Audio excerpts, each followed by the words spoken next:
నమస్తే రమగారు. నమస్తే జయ. రమగారు, సాధారణంగా ఉన్న కొన్ని సందేహాలండి. చీపురు ఇంట్లో ఏ వైపు పెట్టాలి, ఎలా పెట్టాలి, ఇలాంటి సందేహం కూడా ఉంటుందండి. ఒకటి ముందు ఇది క్లియర్ చేయండి, తర్వాత ఉన్న సందేహం అడుగుతాను మిమ్మల్ని. చీపురు ఇవాళ కొత్తగా వచ్చిన వస్తువు కాదు, అందరి ఇళ్లలోనూ ఉంటుంది. కొబ్బరి నీళ్ళ చీపురు ఉండేవి, ఇదివరకు అయితే పూచిక పిల్లల చీపుర్లు ఉండేవి. ఇప్పుడు కొత్తగా ప్లాస్టిక్ చీపుర్లు కూడా వచ్చినాయి. అవును. దాన్ని వాకిట్లో పెట్టుకోం కదా, ఎవరైనా రాగానే చీపురే కనపడితే రోతగా ఉంటుందా? కాబట్టి తలుపు వెనకాల పెట్టాలి, ఎక్కడైనా వెనకాలకి కనపడకుండా పెట్టుకోవాలి. ఇది సాధారణమైన విషయం కదా జయ. వాటి మీద ధర్మ సందేహంగా ఎందుకుంటుందో అర్థమై చావదు నాకు. మీరు ఇప్పుడు ఇంత క్లియర్గా చెప్పండి, ఎన్ని అనుమానాలు వస్తాయో చూద్దాం. చీపురుని కనపడకుండా పెట్టుకోవాలి. మొదటిది, తిరగేసి పెడితే, తిరగేసి పెట్టడం, మరగేసి పెట్టడం, దాని మీద బోల్డ్ డౌట్లు. తిరగేసి పెట్టాం, చీపురు కుంచె కిందకి కర్ర పైకి పెట్టామనుకోండి, 4 రోజుల్లో కుంచె వంగిపోతుంది, వంకర వచ్చేస్తుంది, కుంచె వంగిపోతుంది, ఊడవలేకపోతాం. కుంచె పైకి పెట్టాలి, కుంచె పైకి పెట్టాలి, కర్ర కిందకి పెట్టాలి. పెడితే అప్పట్లో కుంచె చీపురు శ్రీ మహాలక్ష్మి కాబట్టి అట్లా తిరగేసి పెట్టకూడదని ఒక సిద్ధాంతం. చీపురు ఒక వస్తువు, నా ఉద్దేశం జయ. ఇది ఇందులో శాస్త్రం ధర్మం లేదు. ఓకే, శాస్త్రం ధర్మం లేదు. వాళ్ళు అలా చెప్పారు, మీరు ఇలా చెప్తారు అని నువ్వు నన్ను అడకు, నన్ను ఎవ్వరూ అడగండి. నా ఉద్దేశం అడిగితే చెప్తున్నాను అంతే. చీపురు ఒక వస్తువు, అది మనం ఉపయోగించుకునేది. అండ్ మోర్ ఓవర్ అది మనకి ఎందుకు ఉపయోగపడుతుంది? మన పరిసరాల్ని శుభ్రంగా ఉంచుకోవటానికి. కాబట్టి దాన్ని మొదట మనం శుభ్రంగా ఉంచుకోవాలి, దాన్ని సరిగ్గా ఉంచుకోవాలి. మ్యాక్సిమం యూటిలిటీ దాని నుంచి మనం తీసుకోవాలి. అండ్ అది ఊడవడానికి వాడే సాధనం కాబట్టి, అంటే శుభ్రం చేయడానికి వాడే సాధనం కాబట్టి, ఇంట్లో ఎక్కడ పడితే అక్కడ అందరూ నలుగురు వస్తే కనపడేటట్టుగా పెడితే బాగుండదు. అందుచేత దాన్ని కనపడకుండా పెట్టండి మొదటిది. కిచెన్ బాల్కనీలో కానీ లేదా బెడ్రూమ్కి అనుసంధానంగా ఉన్న బాల్కనీలో కానీ వెనక వైపుగా పెట్టుకోవాలి. తలుపు వెనకాల పెట్టచ్చు. కర్ర కిందకి పెట్టి కుంచె గనక పైకి పెడితే మీరు వంగి కర్ర పట్టుకోవచ్చు తీయటానికి, చీపురు వంగిపోకుండా ఉంటుంది. నేను క్లియర్గా చేసే మెథడ్స్, నేను చేసేది ఖచ్చితంగా చెప్తున్నా. మా ఇంటికి ఎవరైనా వచ్చినా చూడొచ్చు. రోజు మా మా సచివతి నన్ను అడుగుతుంటుంది, నువ్వు ఒకదానివే ఇలా పెడతావమ్మా అని. ఎవరి చాయిస్ వాళ్ళది అని చెప్తాను నేను. దానికి ఆ చీపురికి ఒక చిన్న తాడు కట్టి ఒక గోడకి ఒక పక్కన బాల్కనీలో వేళ్లాడేస్తాను నేను. దానికి తడి తగలదు, కింద పడిపోదు, వంకరపోదు. క్లియర్గా ఒక చోట ఒక మూలకి ఉంటుంది. ఆ కేబుల్ లోపల బాల్కనీలోకి వచ్చి ఆ వైపుకి ఎవరైనా తిరిగితే తప్పిస్తే నా చీపురు ఎవరికి కనపడదు. ఇప్పుడు దేవుడి గది మనం శుభ్రంగా ఉంచుకోవాలని, పవిత్రంగా ఉంచుకోవాలనుకుంటాం. ఇల్లంతా ఊడ్చే చీపురుని దేవుడి గదిలో పెట్టకూడదు కదా, పెట్టకూడదు. ఈశాన్య మూల బరువు పెట్టకూడదు, ఏమి పెట్టకుండా కొంత ఖాళీ ఉంచాలని భావిస్తాం. అలాంటి చోట మనం చీపురు పెట్టకూడదు. దిక్కులు క్లియర్గా చెప్తున్నా కదా. నైరుతి మూల సాధారణంగా బీరువాలు అవి పెట్టుకుంటాం. బీరువాల పక్కన పెట్టద్దు చీపురు. ఎందుకంటే బీరువాలోనే మన జీవితం అంతా కష్టపడి సంపాదించుకున్న డబ్బు, దశకం, బంగారం, ఏదైనా ఆస్తిపాస్తుల వ్యవహారాలు అక్కడే ఉంటాయి. కాబట్టి చీపురులో కొంత క్రిమికీటకాదులు ఉండే అవకాశం ఉంది కాబట్టి, దుమ్ము ఉంటుంది కాబట్టి దాన్ని బీరువా పక్కన పెట్టద్దు, బట్టల దగ్గర పెట్టుకోవద్దు. అది మామూలు గదుల నుంచి కొంత సెపరేట్గా కాస్త బయట వైపుకి ఉంచుకుంటే సరిపోతుంది. 2 చీపుళ్ళని ఒక దగ్గర పెట్టకూడదు అంటారు.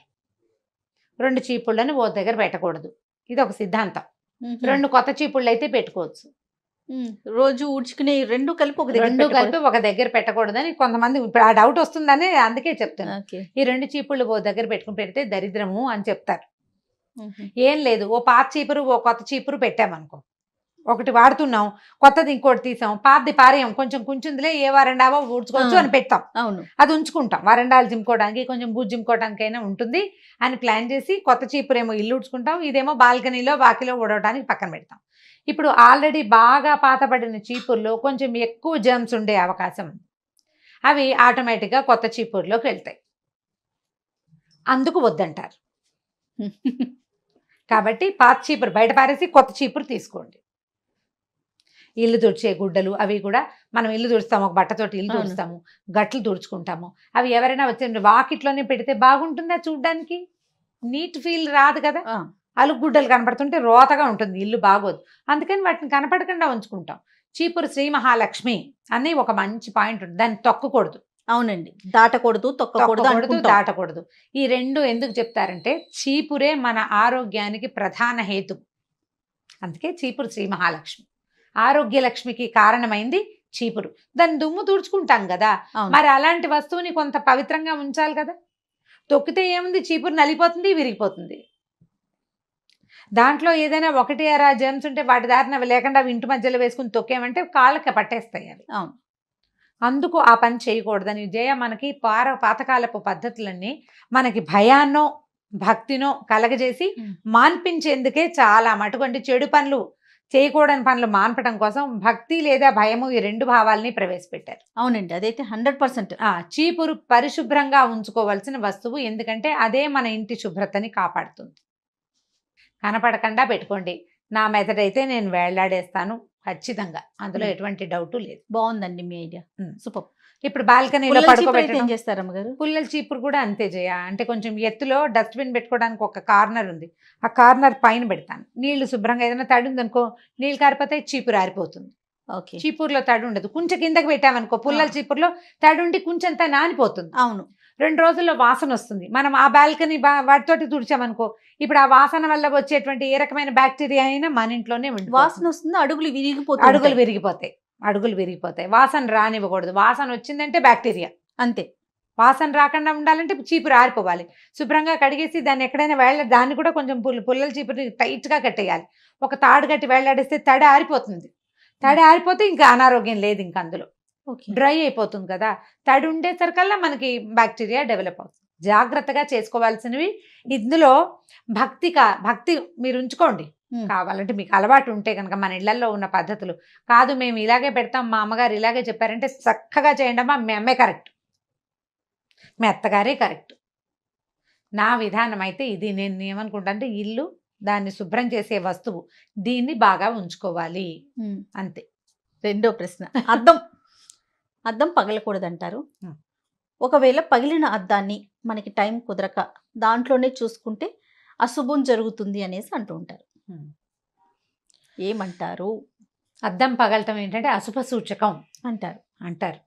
నిజమే, అశుభ సూచకం ఎప్పుడవుతుంది? అది ఏదైనా ఒక్క చిన్న నెరుసు పగిలింది, మన అన్నంలో పడచ్చు, బియ్యంలో పడచ్చు, కాలి కింద పడచ్చు, మన కర్మగాలి కంట్లో పడచ్చు, ఏ పిల్లాడో తొక్కచ్చు. ఎన్నున్నాయి? ఇన్ని ఉన్నాయా? అందుకే అశుభం అద్దం. ఓకే. చూడ్డానికి వాడే వస్తువు చక్కగా క్లియర్గా కనపడేటట్టుగా ఉండాలి. అద్దం పగిలిన అద్దంలో మొహం చూసుకుంటే ఏం బొట్టు కట్టుగా పెట్టుకున్న ఇట్లా ముక్కగా కనిపిస్తుంది. మన మీద మనకే అయిష్టం వస్తుంది కాదు, మొహం అలా కనపడుతుంటే. అద్దం ఎందుకు? మన మొహం మనం క్లియర్గా చూసుకోగలగడానికి. అందంగా. అందము అది అందం లేదు. ప్రతి వాళ్ళు అందంగా ఎలా ఉంటారు? వాళ్ళమే అందం కదా. ఇప్పుడు అంటే మన ముఖాన్ని మనం పూర్తిగా చూసుకోగలగటం, ఆ అవకాశం లేని అద్దాన్ని ఇంట్లో ఉంచుకోకూడదు. ఆ అద్దమే మన తాలూకు భరోసా. బాగానే ఉంది నా మొహం అని నువ్వు అనుకోవటానికి భరోసా అద్దమే కదా. కంట్లో ఏదో పడింది, చూసుకోవాలి, అద్దం కావాలి. నువ్వు బొట్టెట్టుకోవాలి, కాటికి పెట్టుకోవాలి, మొహాన్ని పౌడర్ రాసుకోవాలి, ఏదో మెళ్ళో వేసుకున్న వస్తువు చూసుకోవాలా వద్దా? మరి చూసుకోవడానికి అర్థం కావాలి. అది ముక్కగా ఉంటే ఏం కనపడుతుంది నీకు? నీ తాలూకు అపీరెన్స్ మీదే నీకు డౌట్గా ఉంటుంది. అంతే, కరెక్ట్. అందుకు దాన్ని ఉంచుకోకూడదు. విరిగిన అద్దాలు, పగిలిన అద్దాలు ఇంట్లో ఉంచుకుంటే కనుక మన మీద మనకి అనుమానంగా ఉంటుంది. అద్దం కూడా మహాలక్ష్మి స్వరూపమే. మహాలక్ష్మి మన మీద మనకి ధైర్యాన్ని ఇస్తుంది. నీ దగ్గర 100 రూపాయలు ఉంటే 100 ఉంది అనుకుంటావు, 1000 రూపాయలు ఉంటే 1000 ఉంది అంటావు, 1,00,000 ఉంటే 1,00,000 ఉంది నాకేంటి అనిపిస్తుందా? లక్ష్మి అలాంటి ధైర్యాన్ని ఇస్తుంది. అద్దం కూడా అంతే. ఇంత శుభ్రంగా ఉన్నాను నాకేమిటి, వాడు ఎవడో పెళ్లి చేసుకోకపోతే గడద గుడ్డు అనిపిస్తుంది. అద్దం లేకపోతే అదే నీ అద్దం ముక్కగా ఉంటే నీ మొహం మీద నీకేమి ధైర్యం ఉంటుంది? ఏముండదు, ఏమీ కాదేమో అనిపిస్తుంది. అందుకని దాని మహాలక్ష్మి అని అదని కాదమ్మా. మనం ముఖం చూసుకోవాల్సిన వస్తువుని సరిగ్గా ఉంచుకోవటం, మనకి అవసరమైన వస్తువు కదా ఇది. పగిలితే రీప్లేస్ చేయండి ఇమీడియట్గా. పగిలిన అద్దాల వల్ల పొరపాటున మన చెయ్యి తగలచ్చు, తెగచ్చు. ఏ పిల్లలో పెద్దవాళ్ళో వేళ్ళు తెగిపోవచ్చు. అది పటకమనే అంచు దాంట్లోంచి జారి పడింది అనుకోండి, ఒక్క నెరుసెగిరి ఎక్కడ పడినా ప్రమాదమే కదా. అది ఎంత ఉపయోగపడే వస్తువో అద్దం, మనకు చాలా అవసరం. రోజువారీ అద్దంలో మొహం చూసుకోకుండా కుదరదు అసలు. ఒక పలకైనా ఇది మనం మొహం చూసుకునే అర్థమే గుచ్చుకుంది అనిపిస్తుందా మనకి? అనిపించదు కదా. అందుకని దాంతో కేర్ఫుల్గా ఉండాలి. ఇవన్నీ నా సిద్ధాంతాలు, ఇందులో శాస్త్రాలు మాత్రం లేవు. మీ సిద్ధాంతమే అడుగుతున్నాం మేము కూడా. రైట్. ఇంకొకటి, కలబంద మొక్క అలోవీరా ఇంట్లో ఉంచుకోవచ్చా ఉంచుకోకూడదండి? అంటే పెంచుకోవచ్చా అంతే. ఇప్పుడు మనం బాల్కనీస్ లో పెట్టుకుంటాం, పెట్టుకోవచ్చు. పెట్టుకోకూడదని కొంతమంది, పెట్టుకోవచ్చని కొంతమంది. అయితే తమిళనాడులో చూస్తే రమ్మగారు, చెన్నైలో గుమ్మాలకు కట్టుకుంటారండి. ఇక్కడ కూడా కడుతున్నారు. బేగం బజారు అవైపు షాపులకి వెళ్తామా, బేగం బజార్ కంటే కూడా మోండా మార్కెట్ లో ప్రతి షాపు బయట వేలాడేస్తారు. కలబంద కడితే దిష్టి తగలదని అనుకుంటారు. కాకపోతే కలబంద ఎంత హెల్త్ బెనిఫిట్స్ ఉన్న చెట్టు. అవును కదా.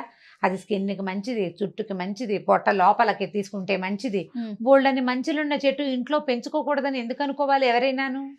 పైగా ఇంట్లో అంటే పెట్టం కదా, బయట పెడతాం, పెరుగుతుంది. ఏమవుతుంది? పెంచుకోకూడదన్న నియమం ఏంటది? ముళ్ళ మొక్క అని అంటారు. అది ఇప్పుడు దానికి ఉన్న ముళ్ళు గుచ్చుకునేది కాదు, గట్టిగా మనం చేయి పెడితే తప్ప. నువ్వు చాలా చేయి పెట్టినా అదేం పెద్దగా తెగదు జయ. తెగదు. మా వాకిట్లో కూడా ఉంది. బాల్కనీలో పెట్టుకోవచ్చు. గబుక్కుని ఏదైనా చేయి కాలినా కట్ అయినా ఓ చిన్న ముక్క కట్ చేసి కాస్త అక్కడ రుద్దితే కాలిన చోట మారిపోతుంది. అది ఆయుర్వేద రీత్యా అది ఆరోగ్యానికి ఉపయోగపడే మొక్క కదా, హెర్బ్. అంతేగా, హెల్త్ హెర్బ్. దాన్ని ఉంచుకోవచ్చు మనం, ఎందుకు ఉంచుకోకూడదు? అంత అనుమానం ఏం పడక్కర్లేదని అనుకుంటున్నా. ఇప్పుడు ముళ్ళ మొక్కలు అంటే క్యాక్టస్లు అవి పెంచుకుంటున్నారా? ఇళ్లలో పెంచుతూనే ఉంటారు. క్యాక్టస్ అసలు ముళ్ళ మొక్కలే పెంచుకోకూడదు అంటారు. మరి అవన్నీ పెంచుకుంటూనే ఉన్నారా ఫ్యాన్సీగా? వాటి వల్ల వీసమెత్తు ఉపయోగం లేదు. సౌందర్యం కూడా ఏమో నాకైతే ఏం అనిపించదు. కొంతమందికి ఇష్టం, ఆ ముళ్ళుగా ఉంటుంది, ముద్దుగా ఉంది, బాగుంది, ఇట్లా చిన్నగా వస్తుంది, దాని నిండా ముళ్ళు ఉంటాయి. అదేవిడ బుడుంగు మనం మొలిచినట్టు ఉంటుంది, బాగుంటుంది. ఒకళ్ళకి నచ్చుతాయి అవి, వాళ్ళ ఇష్టం అది. ఇప్పుడు ఇది ఆరోగ్యానికి ఉపయోగపడే ఒక మొక్కని ఎందుకు ఉంచుకోకూడదు?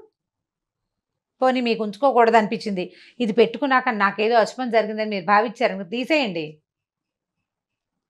అలా భావిస్తే గనక, ఈ మొక్క రావటం వల్లే ఇది వచ్చింది అని భావిస్తే గనక తీసేయండి. అలాంటి అనుమానాలు ఏం లేకపోతే శుభ్రంగా పెంచుకోవచ్చు, ఏమీ పర్వాలేదు, హ్యాపీగా పెంచుకోవచ్చు. పక్కన పడేస్తారు. అదేమన్నా పెంచుకోవడం అంటే దాని పాపాయిలాగా ఎత్తుకుంటామా మనం? ఏదో కుండీలో పడేస్తాం, దాని దారిన వస్తుంది, దానికి ఎరువు ఎక్కర్లా, ఏం వేయక్కర్లా, వాటర్ కూడా మనం ఇవ్వక్కర్లేదు. ఏ నీళ్లు ఇవ్వకపోయినా దాని దారిన అది పెరిగే మొక్కకి ప్రశ్న ఎందుకు అసలు? అక్కర్లేదేమో మరి. బాగుంది. రైట్ రమ్మ గారు, నమస్తే. నమస్తే జయ.